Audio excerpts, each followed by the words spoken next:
Hey, everybody, welcome back to Archaeology After Dark. I'm your host, Daniel Rhodes.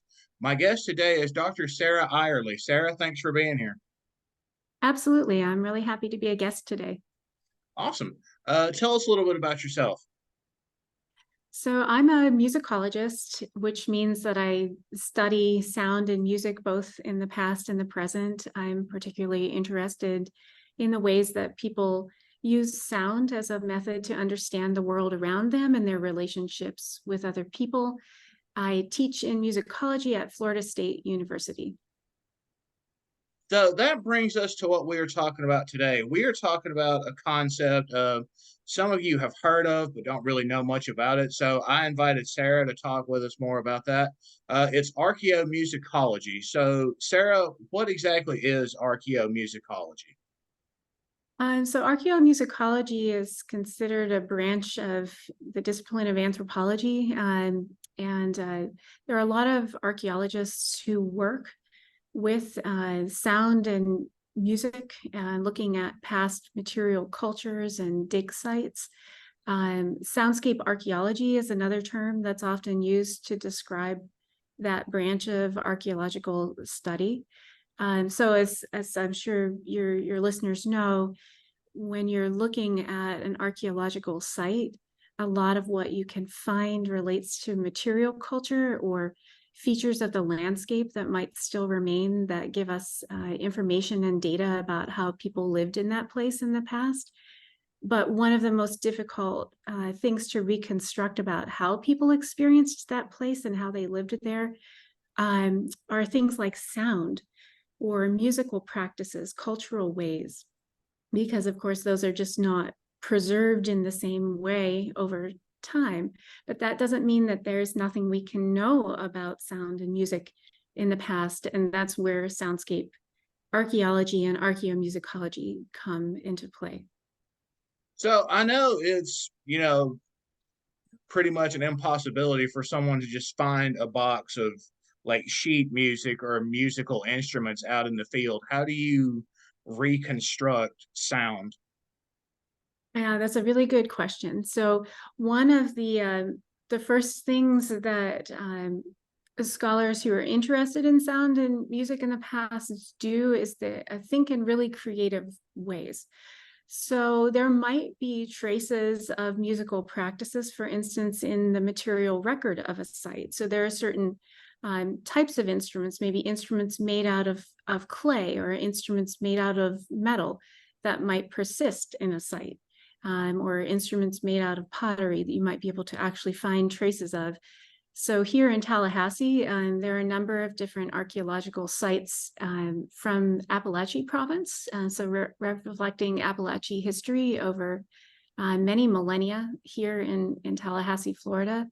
And some of the data that can be recovered from those sites includes bells, so fragments of metal bells that people might have worn on their clothing.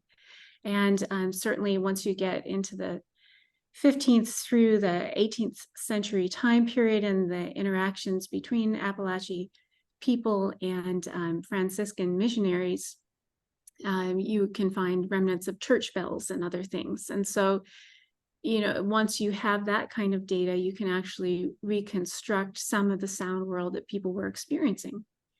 But another thing that often persists is the landscape itself.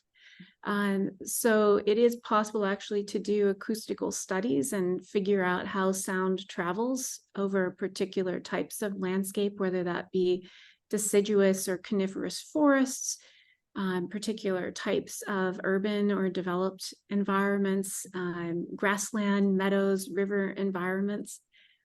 So you can actually use mathematical models for studying the spread of sound over particular environments and also understand then how people might have heard those places in the past. Particular buildings and types of building constructions can persist in the archaeological record, and sound travels in certain ways through particular buildings depending on the materials or wood and stone. So you mentioned a couple of different landscapes. So let me make sure I understand this correctly. So you're saying sound would travel differently in, say, an open grassland area as opposed to say, a deciduous or carnivorous forest. Yes, that's right. So the materials in the landscape itself, or buildings or other features that humans construct in a place affect how sound waves travel. So I'm assuming sound waves would travel better in a more open area, like an open grassland, as opposed to like a city that we think of now. Yeah, so yes, exactly. So one of the things that I'm really interested, I study Appalachian culture here in Tallahassee. And during the what was known as Tallahassee's mission period, which was about 1656 to 1704, the area around here was really deforested. So there were large, uh, you know, agricultural fields where people were growing corn and squash. And so sound would have traveled, over a much farther distance in this area than it does currently, where there's a lot of buildings and trees. It's just a very different type of environment. So I'm always interested in how people hear their communities. And especially for small rural farming communities, being able to actually hear the sound boundaries of your community is a really important way of understanding whether you belong to that particular place or whether you might be a stranger or someone just passing through. Yeah, I was just thinking how, music has probably existed as long as people have because you have to have people to make music, but music is also different, even among just two individuals, even from the same place, that music is different because two individuals could play the same instrument completely different ways. Yeah, absolutely. And the way that people play instruments and the way that they sing, that's called performance practice. And so, yeah, you're right. It's very individual and it can be, shaped by different cultural ways or even traditions of passing musical genres from person to person, for teacher to student, for instance. And so that's another way we can learn actually about music in the past is by thinking about how people do particular musical traditions in the present, because a lot of times there is actually a connection. You can actually go backwards in time to a certain extent by studying the way people do music in the present and then speculating, well, you know, playing a flute. There's only so many different techniques and ways that you can play a flute of a particular construction, whether it be a bone flute or a flute made of metal or clay. So you can actually experiment in the present and also look at how living people play those instruments to understand how people might have done that in the past. Yeah, and then there are aspects of it like cultural influences, like mixing cultures to make different music. Like that's how rock and roll and the blues were started by mixing, different traditional types of music. Yeah, absolutely. Often that's when there is a really vibrant point of contact when people are come together in different musical traditions. Um, that that is often brings a flowering, a sort of creativity and also new musical forms that might arise out of that. Yeah, and that's how we get music festivals, folks. Absolutely. Well, I want to give a shout out to the Florida Folk Festival, which is happening this weekend. So, what kind of music do they play at that? So that's pretty much traditional bluegrass, old time music, but often there'll be heritage artists from around the state of Florida who are doing a variety of different musical traditions that are considered pretty notable for the cultural heritage of our state. Now, see, that's awesome. I love anything that celebrates, the diversity of like a state. Alabama and Florida, we're actually connected, but music is still completely different between the two states somehow. Yeah, I mean, those state boundaries, they're not, I suppose, they haven't been around that long in terms of the human history of these places. And yeah, there are so many different musical traditions to study, just even in both of our states and things that have influenced each other. So you recreate, I assume you recreate or at least try to recreate the sounds of cultures, right? Yes, that's what my main research focus is as a musicologist. And since I am a musician and also a sound designer and a sound artist, I use all different forms of historical data, including archaeological data, to try and reconstruct soundscapes that people can actually hear in the present that help them understand how people experienced music and sound in the past. So let me ask you this. Say you're recreating a sound pattern from, say, the Appalachia area or something like that. How do you know what you're creating is or recreating is accurate? Okay, well, that's a really good question. So I use, just like any type of historical work, whether it be done by historians or musicologists or archaeologists, I use as much data as I can to inform the way that I might reconstruct sounds and musical traditions in the present. But ultimately, we do have to move away from the idea that we're ever going to hear the past as it really was. Instead, what we're trying to do is make something that is sounded, that is meaningful to people in the present, that allows people to learn in the present and maybe helps people to understand history in a deeper way through listening. But the idea that we're going to recreate the past as it really was is actually just not something that we're going to be able to achieve. Yeah, I was just thinking, we mentioned the differences between individuals playing an instrument. And that makes me think, there's still going to be the margin of error in recreations because, one person could play the instrument and it might have sounded like this, but person B would play the same instrument and it sound completely different.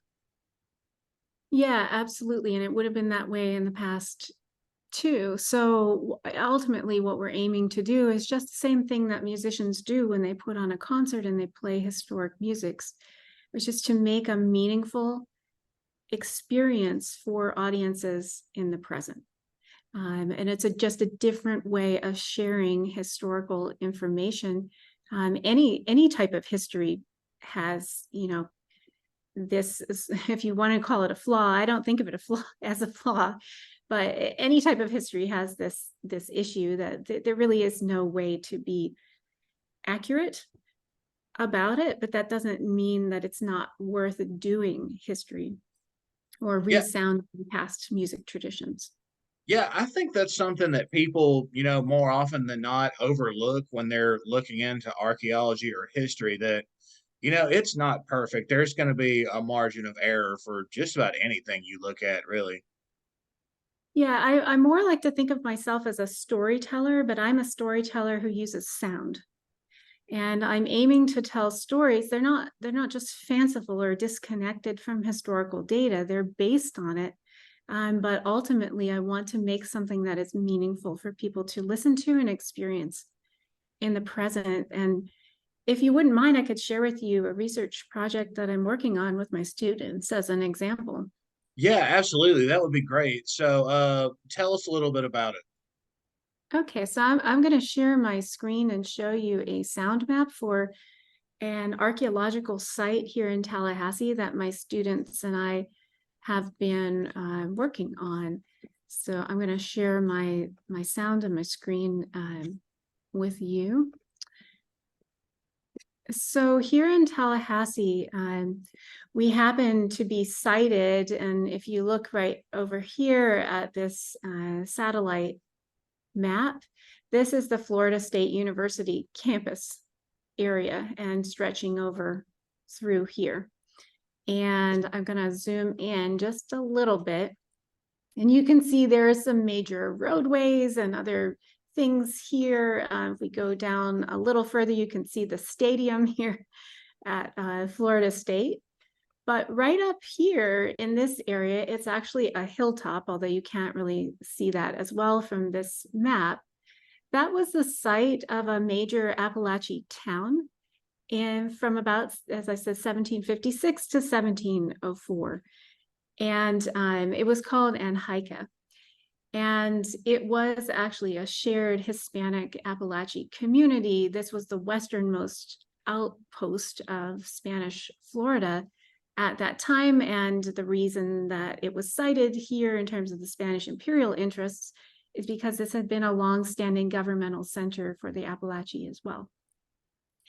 So on this hilltop, together, Appalachee chief and nobles in the Appalachee community, as well as Spanish governmental and church officials, built a typical sort of mission settlement for Spanish Florida. And right now that settlement has been reconstructed over the past 50 years by archaeologists and historians working for the state of Florida. And it's now a wonderful living history museum. And it's actually part of the 4th grade curriculum for learning about Florida history. For many students in the Florida Panhandle come here, hundreds of students every year in the 4th grade, to experience the site and learn more about the history of this place.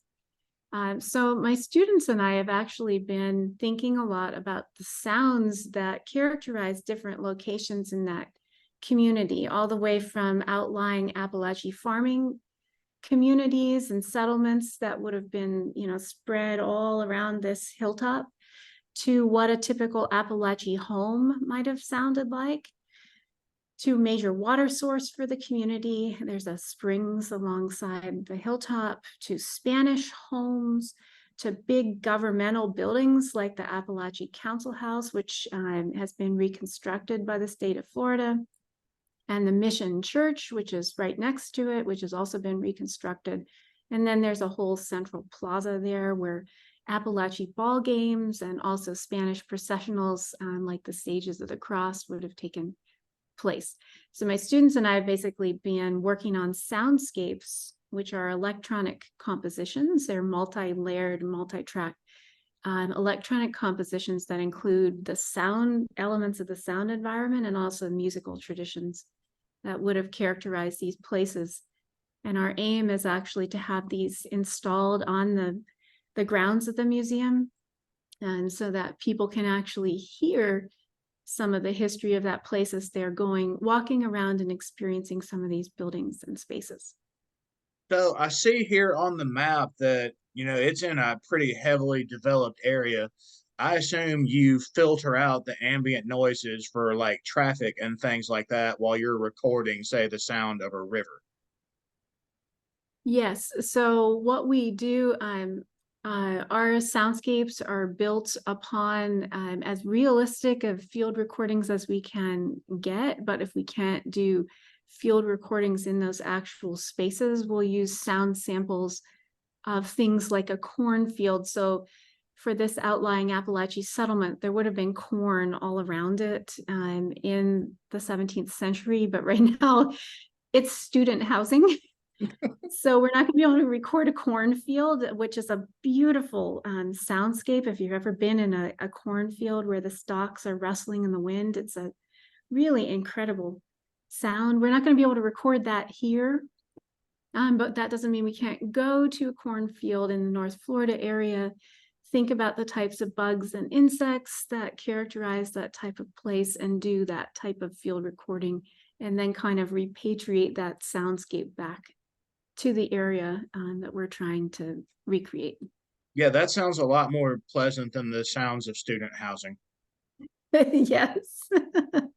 Yeah, right now, as you can imagine, since it's right on the edge of campus, it's lots of apartments and student homes there. Oh, no one wants to hear those noises. No, so it does take a bit of creativity, actually, and it takes a long time to assemble these soundscapes because we have to record sounds individually.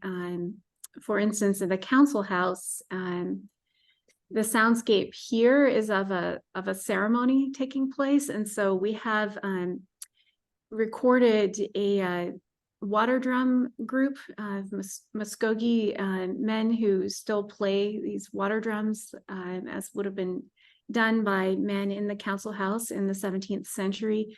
And then we also have a conch shell trumpet. And we have the sounds of the fire of the council house, because the fire was a really important symbol of the health and life of the community. It was burning 24 hours a day in that space.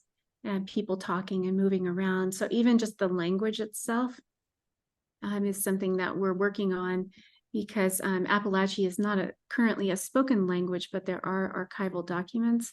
And also the Appalachian tribe in Louisiana is working on reconstructing the language. So, all sorts of sound features of this community is what we're interested in. I was just thinking how, relaxing some of those ambient sounds sound.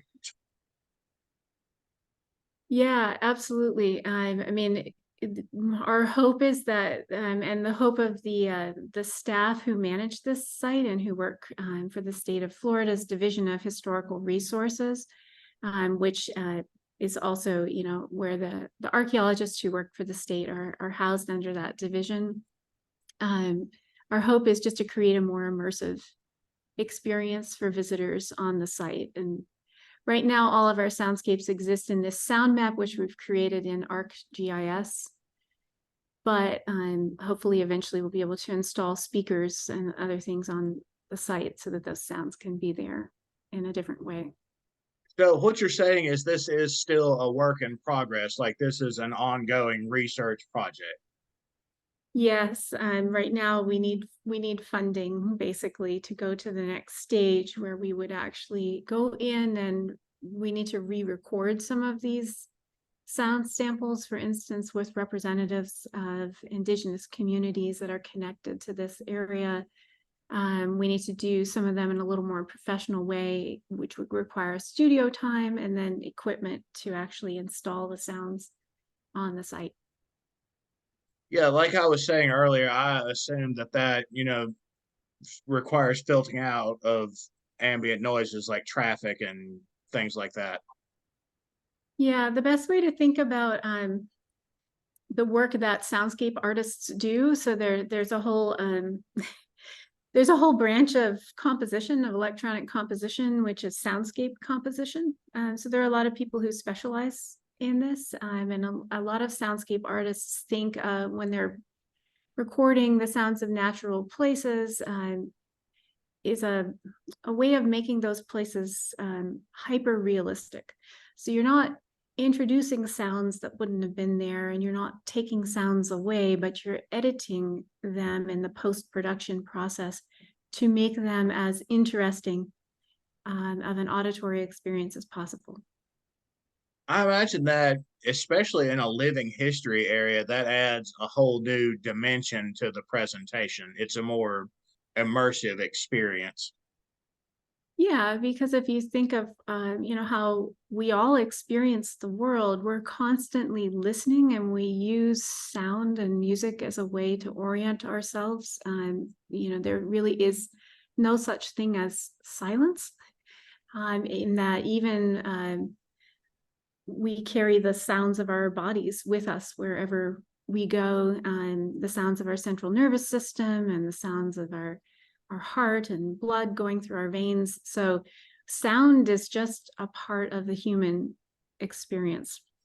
It's just, it doesn't persist in the same way in the archaeological record. And so that's what I find so fascinating about the work that people are doing, like Miriam Kolar. I wanted to just point out to your listeners so they maybe could explore some of her research. So she does speleoacoustics, and she's actually working on some really ancient human sites, like Chauvet Cave in France.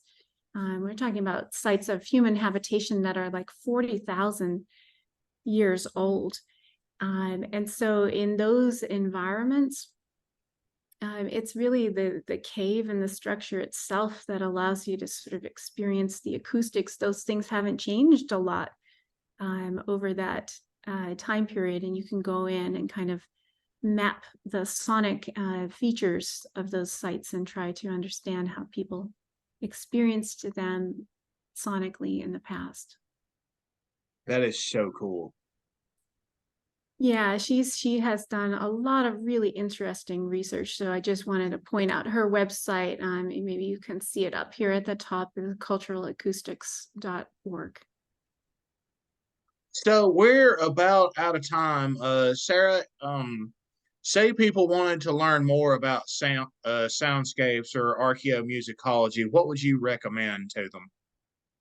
I would recommend actually exploring some of the research of people who are working in this area. So Miriam is one of the pioneers in archaeoacoustics and soundscape archaeology. Also, Christy Primo, Primeau, is another researcher working in this area. I would also encourage people to just do some general searches for things like soundscape archaeology or archaeomusicology. Will bring up a lot of different interesting articles and things to look at. I would also share my other project here. This is on indigenous and Christian mission sites in 18th century Pennsylvania. It's called Moravian Soundscapes. And I have a whole book that goes along with this website. But if you go through the website, you'll find there are lots of different sound maps and sonic features that I've reconstructed, and the sounds of some of these towns in Pennsylvania that many of them are no longer existing. This is a different way to allow people to experience the history of a state and these important communities that are, founded during a really critical time period in our country's history, which is the mid 18th century. That is so cool. So there's a lot of interesting stuff being done, and by researchers all over the world. I recently was at the Society for American Archaeologists, the big annual conference, and there was a soundscape archaeology panel. And there was researchers from Africa who were doing soundscape archaeology, people from Europe, people from South America. I mean, there's a lot of wonderful research being done. So that brings us to the end of our episode, everyone. Sarah, thanks so much for being here. I really enjoyed having you on the show, and I hope all of you who watch this episode really enjoyed it. Thank you so much. Bye, everybody.